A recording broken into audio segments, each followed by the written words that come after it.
Hello, good morning. কেমন আছেন সবাই? আশা করি সবাই সুস্থ আছেন এবং ভালো আছেন।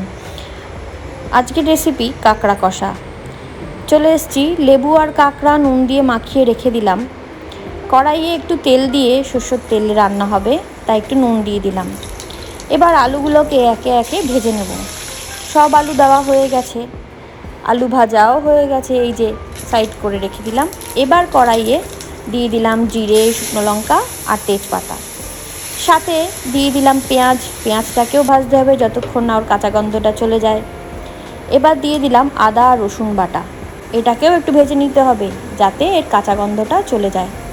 একটু নুন দিয়ে দিলাম যাতে পেঁয়াজটা গলে যায়। এবার ওই মশলাটাকে যে ভিজিয়ে রেখেছিলাম, আমাদের দৈনন্দিন যেসব মশলা আছে সেগুলোকেই আর একটুখানি কষিয়ে নিলাম। আমি কাঁকড়ার এই ঘিলুগুলোকে সাইড করে রেখে দিই, প্রত্যেকবার রান্না এরম দিয়ে দিয়ে কষাই, কারণ এর থেকে টেস্টটা অনেক বেশি সুন্দর আসে। তো এটা আমি উড়িষ্যায় দেখেছিলাম বলেই এরমভাবে বানাই, টেস্টটা দারুণ আসে। এবার দিয়ে দিলাম কাঁকড়াটাকেও ভালো করে দিয়ে কষালাম মশলার সাথে। টমেটোটাও দিয়ে দিলাম, একটু নাড়িয়ে রেখে দিলাম, কারণ টমেটোটাও গললে, সেদ্ধ হলে জল বেরোবে, তাই ঢাকনা দিয়ে রেখে দেওয়ার পরে এবার দেখি অল্প অল্প জল বেরোতে শুরু হয়ে গেছে। এবার আরেকটু কষিয়ে নিলাম। যত কষাবেন ঢাকনা দিয়ে দিয়ে তত বেশি এর স্বাদ বাড়বে। তো এবার আমি কষিয়ে এবার আলুটা দিয়ে দিলাম। আলু দিয়ে আবার কষাতে হবে যাতে আলুর মধ্যে মশলাগুলি সব ঢোকে আর কাঁকড়ার গন্ধটাও। এবার দিয়ে দিলাম গরম জল। কাঁকড়ার কালারটা দেখেছেন? আহা হা হা।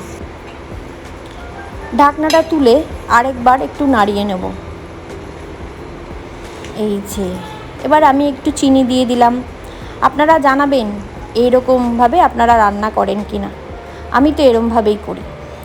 গরম মশলা দেওয়ার পর একটু নেড়ে দিলাম, টেস্ট করে দেখি। হ্যাঁ, আহা হা, দারুণ হয়েছে। আপনারা এরমভাবে রান্নাটা করে দেখবেন আর আমাকে কমেন্টে জানাবেন। ধনেপাতা দিয়ে দিলাম, রান্না আমার হয়ে গেছে। কেমন লাগলো? ভালো লাগলো আশা করি। দেখেছেন কালারটা? আজ তাহলে আসি। আপনারা সবাই ভালো থাকবেন, সুস্থ থাকবেন। আর আমার এই রেসিপিটা ভালো লাগলে একটু শেয়ার করে দেবেন, একটু কমেন্ট করবেন আর একটু লাইক করে দেবেন। আজ তাহলে আসি, টাটা।